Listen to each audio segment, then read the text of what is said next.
it's my pleasure to introduce our next workshop presenter, Sonia Prasadam. The title of Workshop B is Being Imperfect Parents, Transforming Parental Anxiety and Shame to Nurture Secure Children.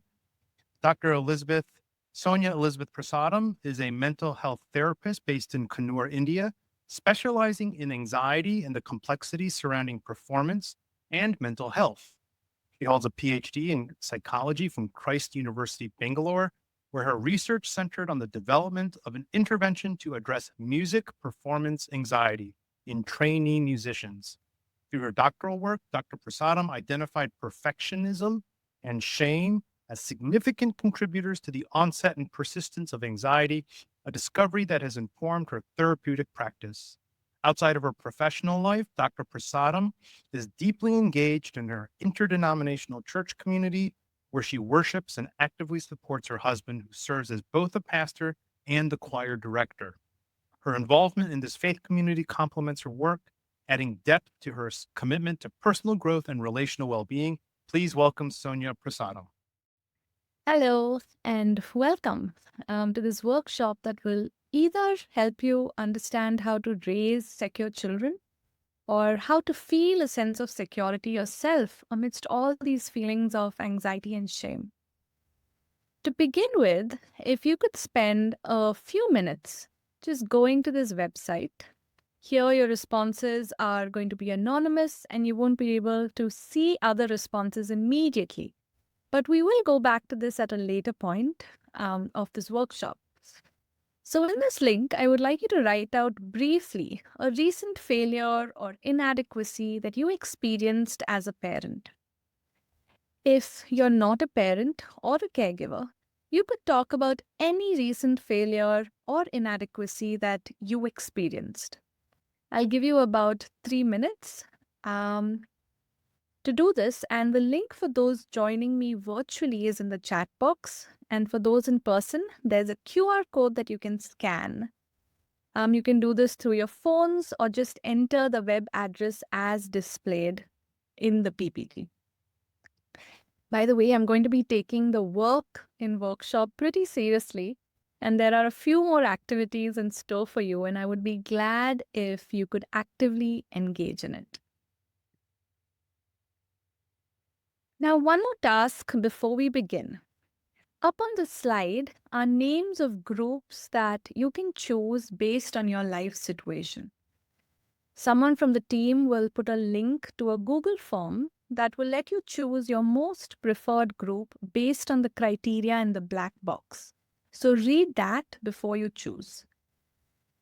We're not getting into these breakout rooms right away. However, we will need this for later. So put your preference so you can be assigned accordingly.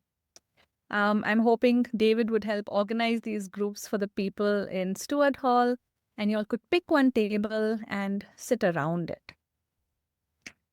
So if you look at this criteria here, if you're either a parent to a child in one of these groups, then you choose the one that is most relevant. If you feel like you're not really in the season of parenthood, but your role as a pastor or church leader, or even as a mental health therapist gives you opportunities to interact with people in one of these age groups, then again, you choose the one that you have the most contact or exposure with. And if you feel like neither of these apply to you, but you would like to reflect on your own self and, on one of these stages back in your life, then you can choose again based on which one you'd like to explore today. Now, we're going to begin by looking at some classic theories on human development by Erik Erikson, Robert Keegan. We will then identify areas of anxieties and inadequacies in each of us and see what we need to do with them. And finally, we will look at how do we still find joy through the imperfections of parenting. By the end of this workshop, I am hoping that we would be able to answer some of these questions, if not all. What does my child need right now? How do I raise a child who's secure in their own insecurities? And what do I do during my moments of anxiety? And if you feel that you can answer all of these questions, your inputs are going to be very valuable to the group discussions, so please contribute. I would also like to add in a disclaimer that the content of this workshop has a limited scope and does not specifically address challenges that might be unique to differently abled children. But if there are parents who have children that you believe do not quite fit this generic developmental progression, please ask questions and contribute so that we can expand our perspectives and find more ways of supporting you.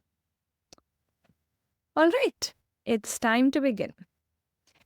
Now, Erickson's theory built on the idea that there are certain sensitive age periods where we begin to build a certain virtue based on our environment. So, for instance, during infancy, the infant is in its most sensitive period to build a sense of hope. And if the environment around caters to every need instantly, the child can become over trusting. Or at the other extreme, if the environment is ambivalent or not giving into their needs, there can be suspicion that they tend to build. Similarly, you can see all the boxes here and what virtue is most likely to develop or not develop at each of these stages. And so when you look at it, the virtue of hope, willpower, fidelity, love, purpose, competence, care, and wisdom, at the core of it, it states that healthy development occurs if there's a right balance between experiencing trust and mistrust, or autonomy and shame, or ruthlessness and inhibition, and so on and so forth. Now, I've studied this theory for years, taught it as well, but it always just felt like a picture perfect theory. We have a crisis, we go to our environment to resolve it, and we build some characteristic or virtue. But how do we really transition?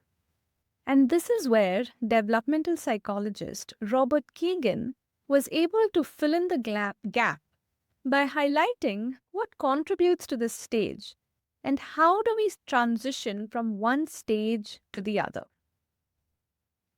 Now, Keegan's theory is pretty vast, and I'm only going to present few of his concepts that give us possible pathways on this parenting journey. He highlighted how all of us, from birth to death, were embedded in something, and he called this the culture.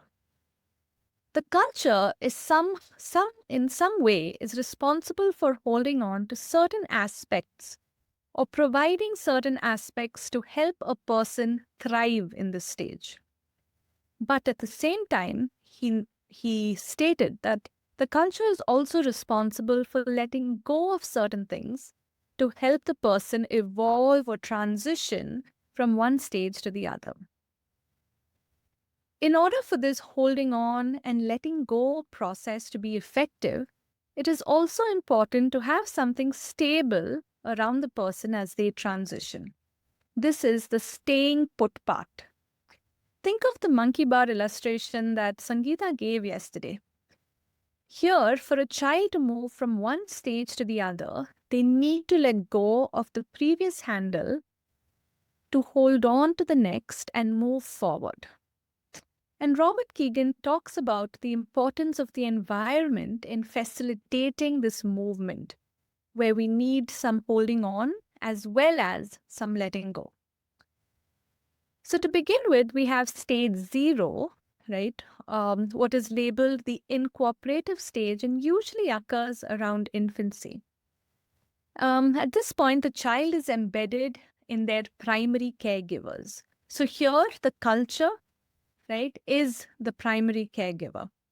And to help them thrive, the caregiver needs to hold on to the function of keeping them close, providing frequent eye contact, and enabling dependence. As they grow, however, the caregiver needs to start letting go of few of the functions that they held on to. Maybe that looks like reducing the duration of keeping them close, thus enabling independence. Um, it could also look like the way that they respond to needs, ensuring that it's not always instantaneous. Now, in order for this independence to be a success, it is important that they have a larger community. And that's the staying put part. A larger community like siblings or family friends, relatives, where they can then practice being away from their primary caregiver. Now, as they advance to the next stage, the impulsive stage, the primary caregiver and the family unit now have to hold space for them to be imaginative, right? Because their culture is again the primary caregiver and even a little bit of the larger family unit, the siblings. Um, so they need to hold space for them to be imaginative. They need to enable them to engage in intense attachments where they will still want to hold on and they might feel distressed with separation. At the same time, the process of letting go now involves beginning to hold them responsible for certain behaviors. For instance, throwing your food is unkind. That's something they learn now. They didn't necessarily know that at infancy, right? That was not something that was emphasized. But now in the letting go stage, there is a lot more instruction that is given. At the same time, they need a school or a peer group or a church community that will help them practice these behaviors that are more other focused, right? So there's opportunity for them to interact outside of the family, practice their new behaviors, practice their new characteristics, their new skills. Now, in the next stage, what we see as the imperial stage, they are embedded and depend on school peers as much as they depend on family, right? But this is a new addition, school and peers. And here, holding on would mean that the family, the school, the peers would all need to encourage competence, provide opportunities where they can differentiate what being a daughter is, what being a student is, what being a peer is. As they experience the stage and near the end, they also need to experience the need for mutuality and thinking of the other in different settings. So, yes, they are holding on to their own identity, they're holding on to their different roles, but there also needs to be the environment that demands mutuality and denies selfish thinking.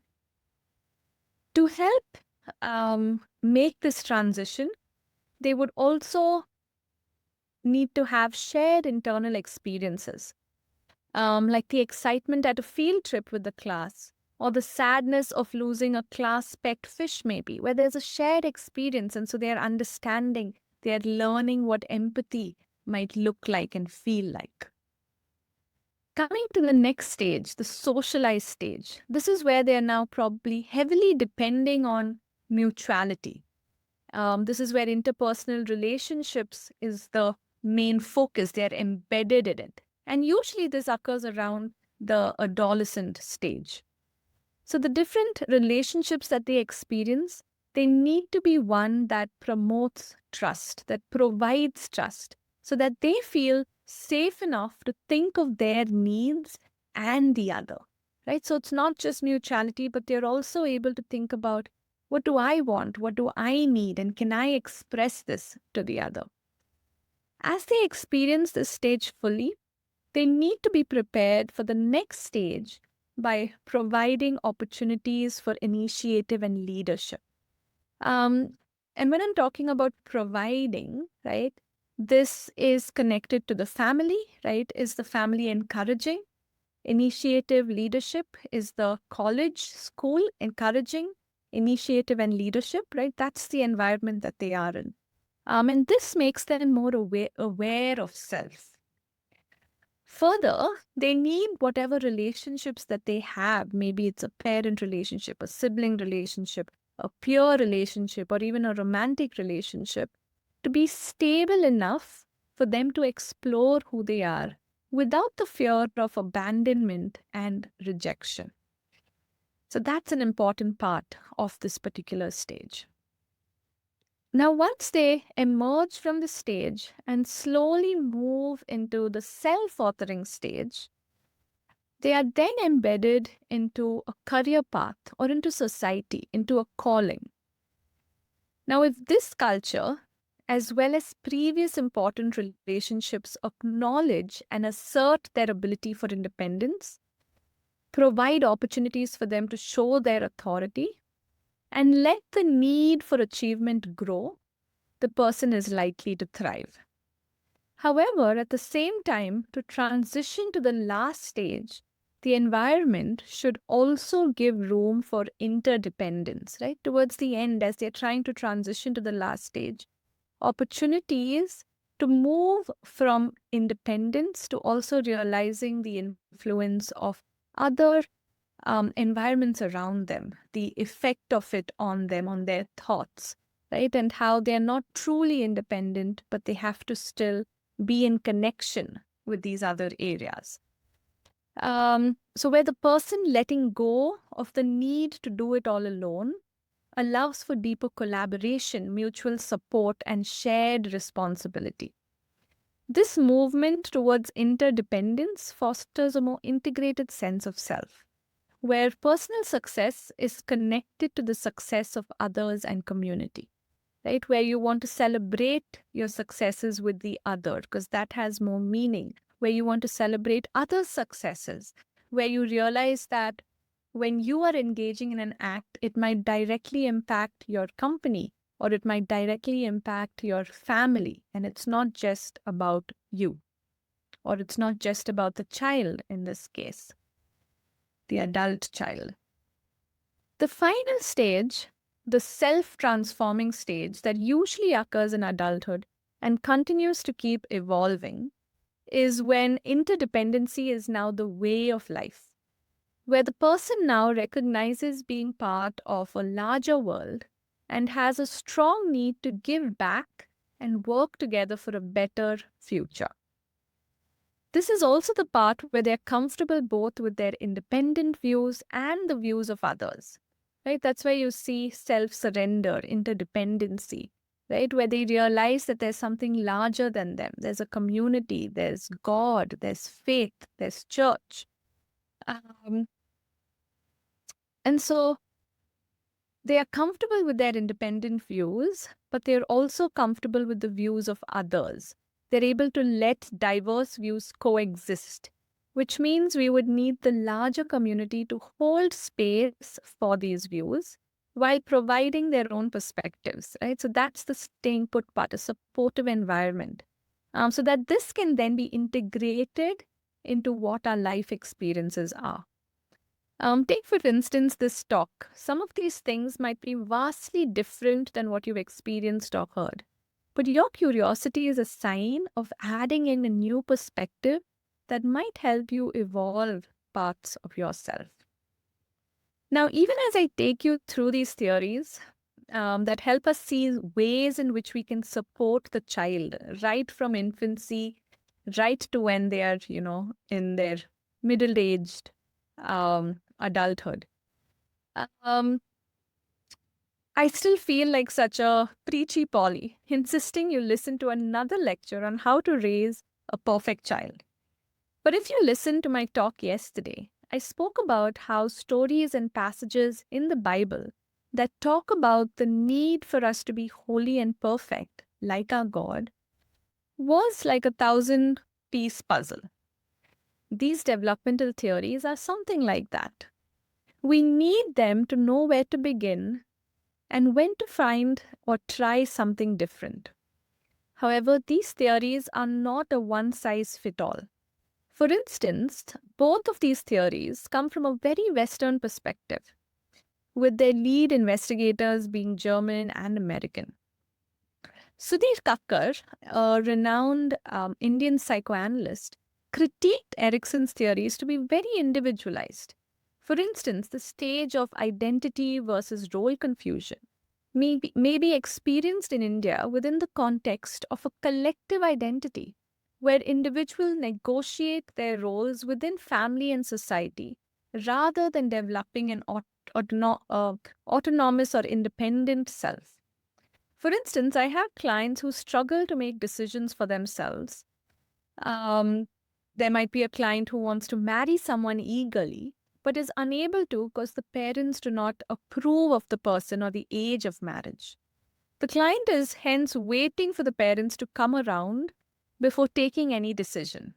Now, according to Robert Keegan, this person is ideally in young adulthood, where this enmeshment might be considered unhealthy, where letting go, the parent is not able to let go. But with the context that we are, this enmeshment is familiar to the client. And while they might be able to work on it in the future or a little later in life, asking the client to draw your boundaries, be assertive, you're an adult now, is not helpful in the Indian context at least. Here, parent and child might first need support that would enable them to find ways to feel a strong sense of connect. In order to enable the letting go part, they first need to really experience the holding on before they can let go. And so here you are with all this information about what is the best way to parent, and boom, the anxiety sets in. The anxiety around, am I messing up? Am I good enough? Am I lovable in spite of all of these imperfections? Because I don't think I'm letting go, or I don't think I'm holding on to these things, or I don't think I've provided enough opportunities for trust, or I haven't provided enough opportunities for autonomy. I've only let the child experience shame, right? All of these things might be popping up in your head. Um, and this, right, all of this anxiety is stemming from what we spoke about yesterday, shame that has not been confessed. And so we have all these books and theories on parenting, the ideal parenting hacks. And then we experience the real deal. And if you look at the slide here, right, the closer ideal parenting is to real parenting, right, the lesser the anxiety. But as the distance increases, your ideal from, maybe your ancestors, or the ideal from books, the ideal from podcasts, or the ideal from this particular talk, as the distance increases and you realize that I'm not really fitting into this ideal, the anxiety only keeps increasing. And so today, I have two key strategies for you. And this is based partly out of my doctoral work, where I developed an intervention to help work through performance anxiety. The rest of it is from readings that I've had from books that talk about shame and grace, as well as being a parent to my preschooler. The first one, embrace and show failure. Admit to self about some of the things you experience shame for. See what it feels like in your body. That's the part of experiencing it. Don't try to brush it away, right? Distract yourself, move away from what you're experiencing shame for. But admit to self that I'm feeling really shameful about this, and sit with that feeling. It might be, it might seem like a faster heart rate or a dull pain in your chest. But let it pass through, because it's a signal to depend. Just like a dry throat is a signal to drink water. Once you've seen that signal, right, the next step is to confess. Confess to God, definitely, and if helpful, to someone in your close circle. And while you do that, if there is room for forgiveness, if it's something that you've truly made a mistake for, or truly made a mistake with, right, actively try and seek out forgiveness. But if it's not, and if you feel like, okay, maybe this isn't actually a mistake, try and get a new perspective about what you're doing as a parent, right? Maybe you might see it as, I'm not spending enough time with my child, or I'm not able to do, all of these different activities with my child. I'm not taking them to these different classes, and I'm feeling shame for that, right? Maybe that might require a shift of perspective. So see what it is. Do you need to seek forgiveness? Do you need to shift your perspective. And the final one is depend, right? Depend and see, how can I be creative? How can I be creative to connect, to get back, to feel a sense of love, to feel a sense of care towards my child, and find ways to feel like I'm doing something well, right? How can I be creative? The other day, I spilled a packet of milk and felt extremely frustrated. And you could see it through my face expression. But my daughter was quick to respond. She's 4, by the way. She was quick to respond, "That's okay, Mama. We can clean it up." Now, how did she get to a point where failure was seen as an opportunity to clean up? Because while it's still a learning curve for me, she has seen failure when I've lost my cool with her, or when I lost my cool with my spouse, where we might be arguing. But she's also watched me or my husband admitting to God and each other, seeking forgiveness and depending on each other, depending on God to feel a sense of peace. Sometimes with something as small as receiving a hug at the end of it. I'd like to give you one more example that stays with me till date and helps me work through my own parenting imperfections with less anxiety.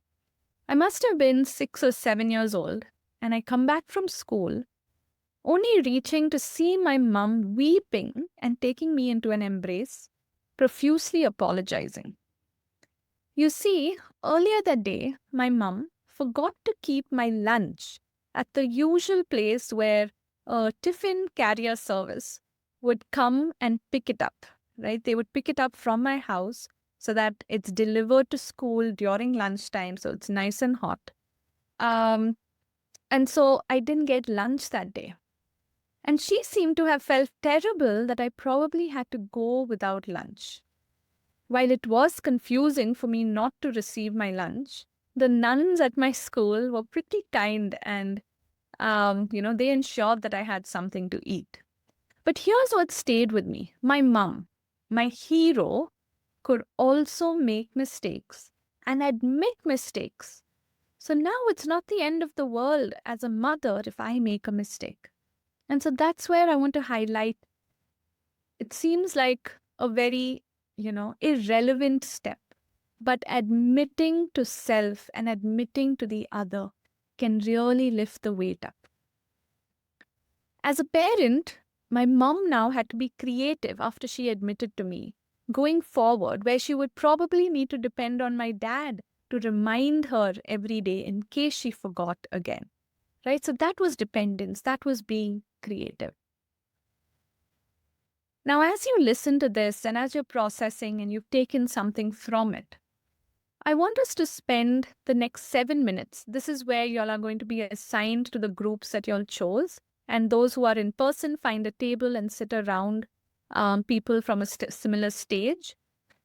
And I'm going to give you an opportunity to go through steps 3 and 5, where you can use either Erickson's model or Keegan's model and identify and share one way in which you might be allowing for the development of too much or too little, right? That would be based on Erickson, or you're finding it difficult to hold on or let go, or provide stability during a particular transition period that your child might be going through. So try and identify, right? This is where we're talking about, okay, admit and say, okay, this is what I'm finding difficult. And once you've done that, try and identify one thing that you would need to modify, and it might be possible only through dependence, right? And mention what this dependence would look like, right? Maybe dependence might be talking to another mom, another parent. Maybe dependence might be talking to a church elder. Maybe it might look like, talking to some peers. Whatever dependence looks like, to try and really identify one area that you feel you're experiencing failure as a parent, and what can you do to be creative and depend.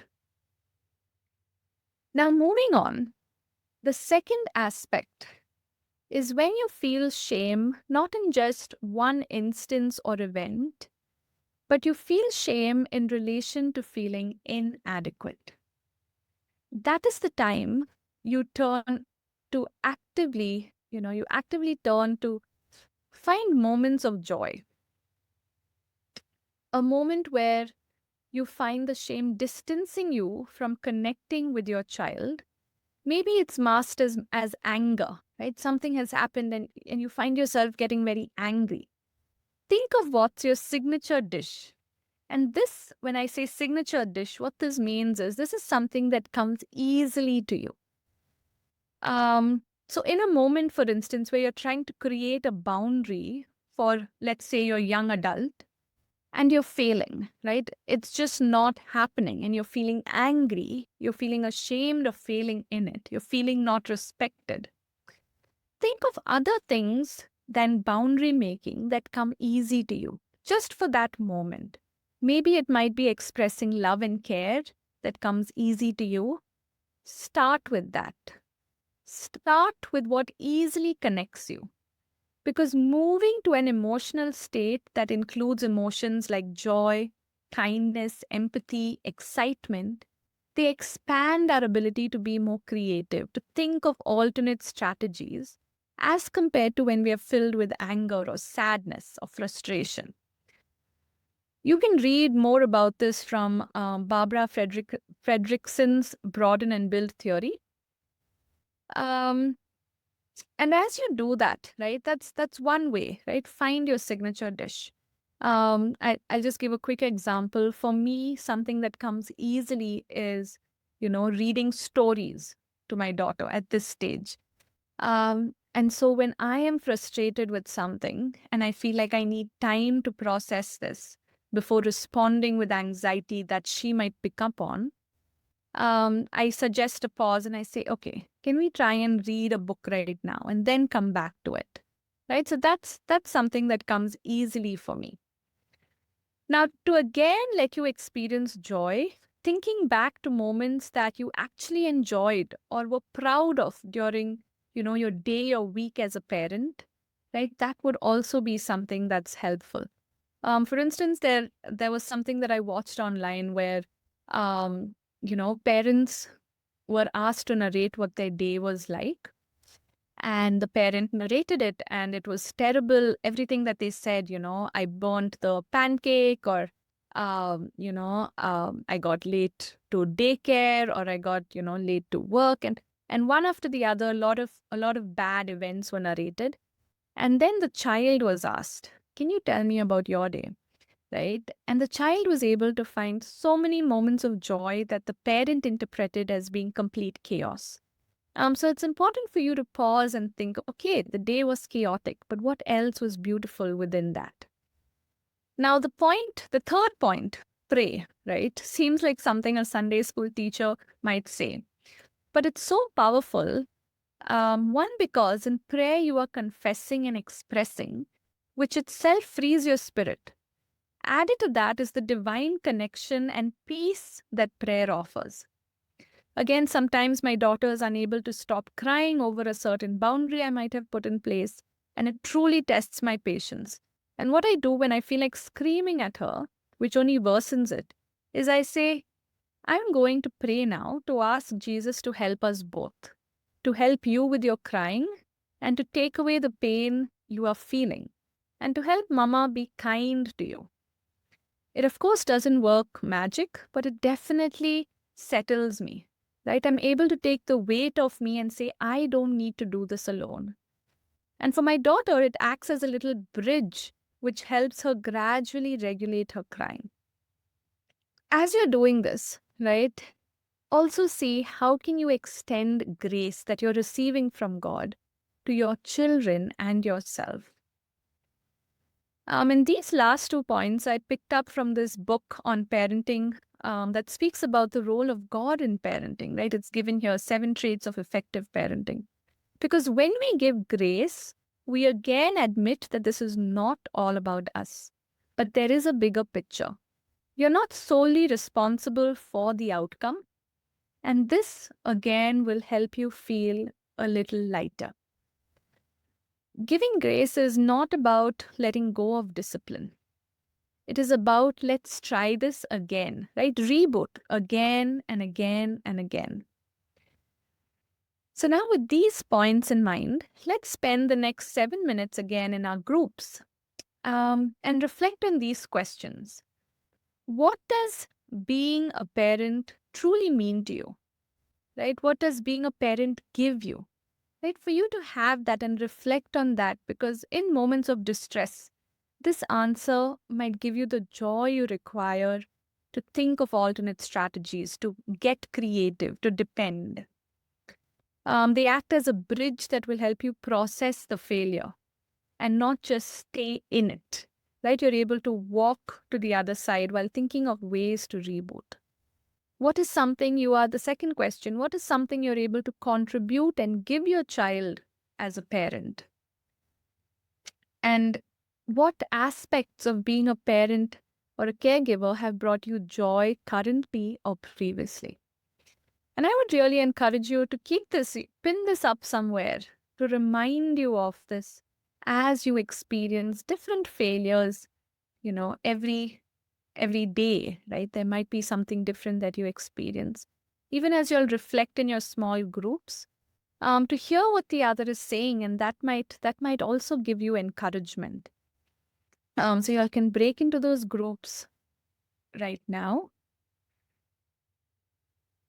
All right. Thank you so much for participating and engaging with this. And even as you come back to the larger group, it would be nice to hear from you all about both of these reflection groups, and what are some things that maybe surprised you, right? What were some things that maybe you found in common with the other parent? What are some things that you're really hoping to put into action as you think about the next few weeks, the next few months, the next few years of parenting? So, with that, we're going to be wrapping up. And what I hope that you've received from this presentation and from this workshop is that we're constantly evolving from birth to death.